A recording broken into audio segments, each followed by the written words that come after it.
વડોદરા શહેરના જર્જરિત થઈ ગયેલા ઐતિહાસિક માંડવીને લઈને સાંસદ ડોક્ટર હિમાંગ જોશી અને મુખ્ય દંડક બાળકૃષ્ણ શુક્લાએ પુરાતત્વ અધિક્ષકને સાથે રાખી માંડવી ઇમારતની મુલાકાત લીધી હતી।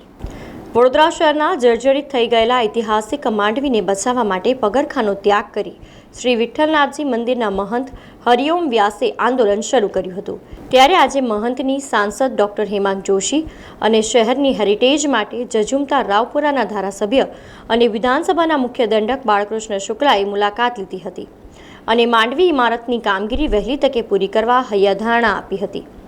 અત્રે ઉલ્લેખનીય છે કે આજે સાંસદ અને દંડકે પુરાતત્વ અધિક્ષકને સાથે રાખી માંડવી ઇમારતની મુલાકાત લીધી હતી, જ્યાં માંડવી દરવાજાની હાલત અંગે પુરાતત્વ અધિક્ષકે પ્રાથમિક નિરીક્ષણ કરી ઇમારતની હાલત ખરાબ હોવાનું જણાવ્યું હતું। સાથે જ માંડવી ક્યારેય પણ ધરાશાયી થઈ શકે છે તેમ રિસ્ટોરેશન અત્યંત જરૂરી હોવાનું જણાવ્યું હતું। एक प्रिलिमिनरी इंस्पेक्शन था, ये बीएमसी के अंडर में आता है, तो इसकी कंडीशन बहुत ही फ्रजाइल है और अभी इसका परमानेंट सोल्यूशन क्या लाना है वो एक कलेक्टर से और लोकल अथॉरिटी से बात करके डिसीजन लिया जाएगा कि कितना जल्द से जल्द कर सकते हैं। मैम आप एक्सपर्ट हो, क्या क्या आपके इंस्पेक्शन में क्या ध्यान आया है और क्रैक्स है और ये कभी भी ये चीज़ गिर सकता है अगर जल्द से जल्द इसको अगर हमने सोल्यूशन नहीं लाया तो। स्ट्रक्चर में देख सकते हैं कि कई जगहों पे क्रैक्स आ चुके हैं और जितना मूवमेंट यहाँ रहेगा उतना वाइब्रेशन रहेगा। तो इसका क्या सॉल्यूशन हो सकता है, क्या मानते हो? इसके लिए रिस्टोरेशन करना पड़ेगा, कंजर्वेशन आर्किटेक्ट की ज़रूरत पड़ सकती है, तो वही चीज़ें अभी डिस्कस करना है। આ દરમિયાન સાંસદ ડોક્ટર હિમાંગ જોશી અને મુખ્ય દંડક બાળકૃષ્ણ શુક્લાએ પણ માંડવી દરવાજા અંગે ચિંતા વ્યક્ત કરી હતી।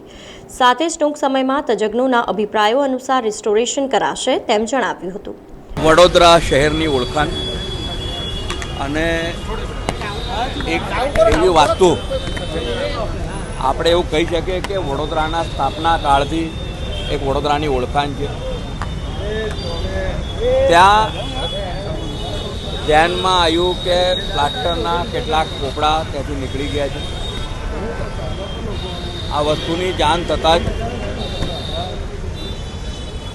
ભારત સરકારના ગુજરાતના આર્કિયોલોજીકલ સર્વે ઓફ ઇન્ડિયાના ડાયરેક્ટરશ્રી સાથે વાતચીત કરી તેમના પ્રતિનિધિ એટલે એમના ડેપ્યુટી ડાયરેક્ટર સાહેબ હમણાં આવી રહ્યા છે, ગાંધીનગરથી નીકળી ચૂક્યા, 5-10 મિનિટમાં આવી રહ્યા છે અને વડોદરા મહાનગરપાલિકાના મેયર સાહેબ સાથે ચર્ચા કરીને ફ્યુચરિસ્ટિક ડિપાર્ટમેન્ટ કે જે ડિપાર્ટમેન્ટના અંતર્ગત આ વાસ્તુ આવે છે એમના અધિકારીશ્રી પણ આવી ગયા છે। ટૂંક સમયમાં જ આને કલેક્ટરશ્રી સાથે વાત થઈને પ્રાંત અધિકારીશ્રી પણ અત્રે ઉપસ્થિત છે। ટૂંક સમયમાં જ ગાંધીનગરથી આવેલા મેડમ આવી ગયા પછી તેઓ સર્વે કરશે અને ત્યારબાદ કલેક્ટરશ્રી સાથે અને કમિશનરશ્રી સાથે મિટિંગ કરીને એનું જે સોલ્યુશન કરવું છે એમિકેબલ સોલ્યુશન તેના માટે હમણાં જ તેઓ અહીં આવી રહ્યા છે અને ટૂંક સમયમાં સાંજ સુધીમાં આપણે બધાને ધ્યાનમાં આવી જશે કે શું કરવાનું। હું માનું છું કે એમના દ્વારા વિરોધ નહીં, એમણે એક શબ્દનો પ્રયોગ કર્યો હતો કે તપ કરવામાં આવી રહ્યું છે। આ તપ એક વડોદરાવાસીની ચિંતા છે અને જ્યારથી 3 એપ્રિલથી અહીંયા એક પિલર જ્યારે નબળો થયો અને ટેકો એમાં મૂકવામાં આવ્યો ત્યારથી વધારે ઝડપી કામ શરૂ થાય। મહંતશ્રીનો કોઈ પણ ઈરાદો રાજકીય નથી, માત્ર ને માત્ર વડોદરાની ચિંતા માટેની વાત છે અને વડોદરાની ચિંતાની અંદર અમે પણ એમની સાથે છીએ અને આપના માધ્યમથી જાહેરમાં એ બાબતની ખાતરી પણ આપીએ છીએ કે એક પ્રાઇવેટ કન્સલ્ટન્ટનો રિપોર્ટ સબમિટ કોર્પોરેશનમાં થઈ ગયો છે। પુરાતત્વ વિભાગ માટે પણ પ્રયાસો જારી છે, એ પણ 1-2 દિવસની અંદર આવી અને એમનું ઓપિનિયન જ્યારે આપી દે। કોઈ જ્યારે ઐતિહાસિક ઇમારત હોય તો એમાં નોર્મલ સિમેન્ટથી તમે તરત થીગડા મારી દો તો એ સ્ટ્રેન્થન થઈ જાય એવું નથી હોતું, એના માટેના પર્ટિક્યુલર મટીરિયલ પણ ઉપયોગમાં થતા હોય છે। આપણા આ વિસ્તારના ધારાસભ્યશ્રી વિધાનસભાના મુખ્ય દંડકશ્રીએ પણ પોતે વ્યક્તિગત રીતે આ બાબતે ચિંતા કરી રહ્યા છે।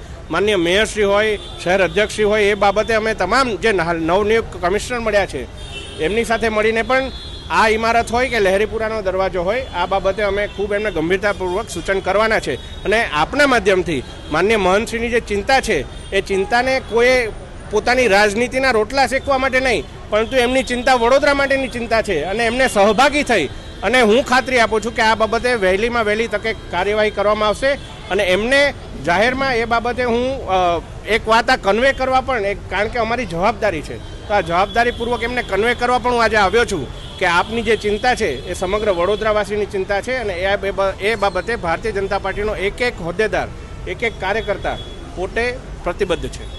ઉલ્લેખનીય છે કે માંડવીના પિલરોના ઉખડી ગયેલા પોપડા અને પડી રહેલા ગાબડાના કારણે શહેરીજનો ચિંતા કરી રહ્યા છે.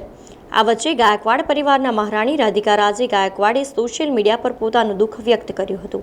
તેમણે શેર કરેલી સોશિયલ મીડિયા પોસ્ટમાં માંડવીના જર્જરિત પિલરની તસવીર છે અને કુછ બોલેંગે તો વિવાદ હો જાયગા તેવા લખાણવાળી પોસ્ટ મૂકી નારાજગી વ્યક્ત કરી હતી. સમાચારોના સતત અપડેટ માટે TNN ન્યૂઝને YouTube પર સબસ્ક્રાઇબ કરી બેલ આઇકોન પ્રેસ કરો અને અમારી સાથે જોડાયેલા રહો Facebook, Instagram અને Twitter ઉપર.